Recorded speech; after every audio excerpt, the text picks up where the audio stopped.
Hey guys, Anthony 4x4 Diesel. This is the KAON underbody protection video. This one has got virtually the lot, so we're just going to quickly in a few minutes go through everything that we can see underneath the vehicle front to rear, whether you need it or not, what it is and what benefit or not that it may be. So starting off up the front here underneath the ARB bull bar, that black one, that's the KAON. It's a replacement obviously under bull bar, guard, whatever it's called. But you can see it's got some nice air holes in it rather than just being a flat plate closing off the airflow to the front of the vehicle.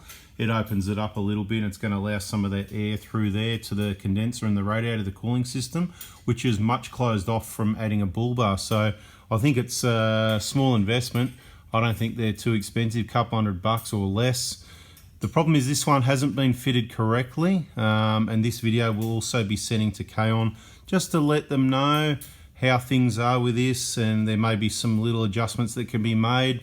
A Mark II perhaps, maybe some even more airflow holes, and maybe some changes of some angles here or there. So what's happened here, I think it's probably a DIY fitment.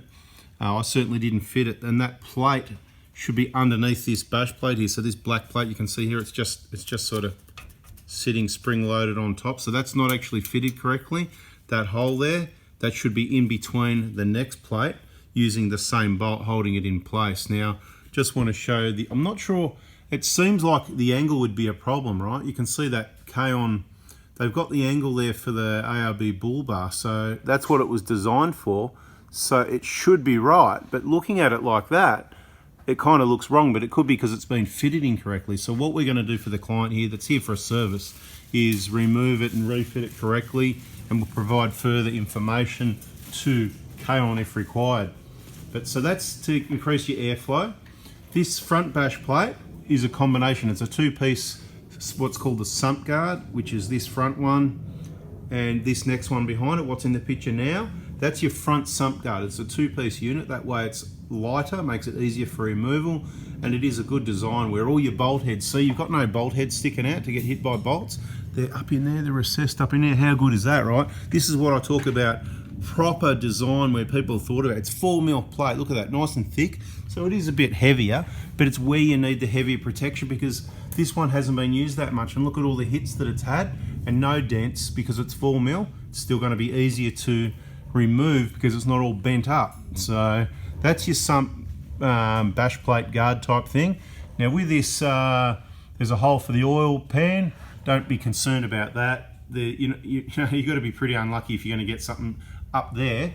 And the reason it's oval shaped is it suits different vehicles. I think it suits, the Prado, the FJ, different engines, the V6, and that way it's all covered.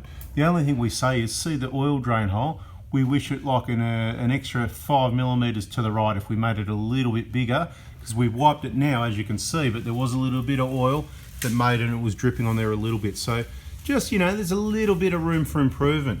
Now the only other thing I want to say before we go too far is one of the bolts from this plate, this big silver one, the bash Sump guard, it's either missing or broken off. It's not actually in there, I think. We'll have to have a look at that for him, because what we noticed is, look, it's not actually being held up. It's only bolted at one side, right? Hard to demonstrate with limited hands and stuff like that, but that needs to be sorted out as part of it. Now, the next one we've got is, you've got the transmission. So depending how much you trust your own driving, whether you need the transmission guard there, you can see the transmission's generally a fair bit higher than, you got your cross member here, there's the guard, but look, so you've still got a space to the transmission, right? So look, it depends what you're using the vehicle for, whether you need that, and depends how much you trust your own driving. It's really easy to fit, it just bolts on with those two bolts there, and those two up there you can quite easily see. So not a bad addition, and at least this one, it's got plenty of airflow, right? So it's got the holes to allow some air into the pan, which is good, and the design is really strong. So any dirt that gets thrown up on top of it from the sides here when you're at full lock, because that's what happens, sand, mud, dirt, whatever, it's easy to wash off because the sides are curved downwards, see, right, to the sides, and there's holes in the middle. So it's not going to fill up. What I've seen with some other designs, they're really wide, and they've got no holes, and it just literally fills up in there, and it packs sand or mud between the plate and the transmission, and then you've got no cooling of your transmission. Or the reason the pan behind there is thin is for air cooling, that one up there, right? So keep that in consideration. Next one is these little, I call these the hang-ups, and you can see they get hit again. You can see on a recent trip, because it's not rusted yet, you can see that one got scratched. Right, let's check out this one. Not so much, but you can see not a lot of off-road use. This has only done 150,000 Ks, but you can see they scrape all the time, and that's where you get hung up. That's why we call them the hang-ups. They're there obviously to protect this cross member, because if you didn't hit those, and then you went bang and hit this cross member, that could be nasty, and that could be a structural damage depending how hard you hit it. Anyway, these bolts, they often get damage from, you know, you scrape there, and then the next thing that scrapes is that piece of metal there gets folded over, the heads of the bolts get damaged, and next time you need to do some work on the vehicle, you can't. Now, these have got a couple of different bolts in there. I'm not sure what's going on there, but you know, these are another KAON product, so they're recommended also. Now, if you've got that plastic actuator on the back of your transfer case, if you've got a 150 Prado or a what's got this, the VX or the Grande and that in the 120s, that's the only transfer case guard to bother having. See, it's strong, it bolts direct to the chassis, utilising the holes that are already there, right? And of course, there's more bolt holes up here and whatever. That is rock solid. If something hits that or anywhere near that actuator guard there, it ain't going to damage it, okay? And you can see it all just blends in perfectly. From there, you've got from that cross member protection straight to the fuel tank guard, right? And it all sits at beautiful, perfect heights where, you know, you can you could just take the vehicle out and drive over just about anything. So that's, if I remember correctly, I think is that 3mm? I think that's 3mm, not 4mm. Pretty sure. Go back to here. Yeah, that's definitely 4mm. I can see it. Yep, that is 3mm. Okay. And so far we've used it. Usually it's this front corner here that gets hit the most. We've hit ours on a few things, no damage there. But you can see they regularly get scraped. You can see the scrape marks on it, right? Both sides here. So if you want to protect your, it's a plastic fuel tank, you've got the KAON fuel tank guard, underbody protection fuel tank guard, and then you've got your shocker protection. And you can see it's got the Donaldson's, the old twin tubes in behind there that obviously never used to have the shock guards. And because they're twin tubes, they'll be okay without it. Most likely, usually, you know, disclaimer, could be wrong, you know, 1 in 1,000, 1 in 10,000, whatever. But so you've got the shock guards there, and it's particularly important if you're doing a lot of outback traveling, corrugations and stuff, because you can see where the rocks hit, even see on that edge there, the damage that it's doing. So there's a bolt there that gets damaged, and also, particularly if you're running the mono tubes, because they're upside down, they've got a rubber boot there that works really well. I'm not saying you need these, but if you're doing a lot of corrugation and you want absolute reliability, it's probably something that's worth considering.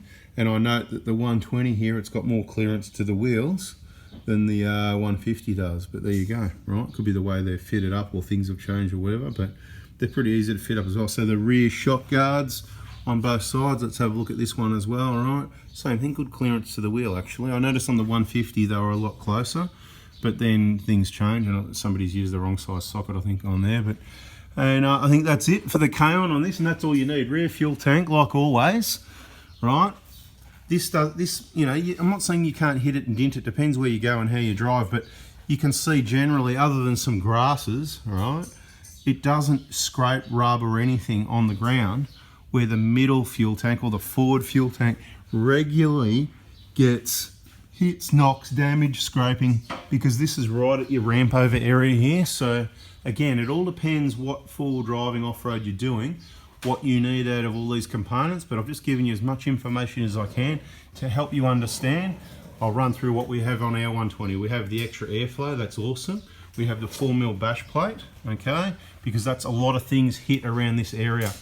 I've never seen a transmission sump damage, so therefore, to keep maximum airflow, to save a little bit of weight, we don't actually run the transmission plate on our 120. We don't have the transfer case protection because we have the mechanical controlled transfer case without the plastic actuator, and I've never seen one of these transfer cases hit. It's only the actuator that gets hit and broken, and the only transfer cases are broken for people that use other guards other than these proper, strong, quality design, Australian made guards. So we don't run one of those either, and we do run the fuel tank guard because as much as we're careful and we can drive well, we regularly, every now and then, get a touch or some sort of damage to that fuel tank guard, and I'm sick to death of straightening it out. So yeah, we're running the 1, 2, and of course we got these. These are awesome because you can't control what you're going to hit with those, and when I want to work on the vehicle, I want to be able to get those bolts out without mucking around. So that's the KAON package underneath the 120, probably works on the 150, very similar. Hopefully that's been a help. Bada bing, I'm out of here, kaon.com.au, you know, bada bing, and Merry Christmas, see ya.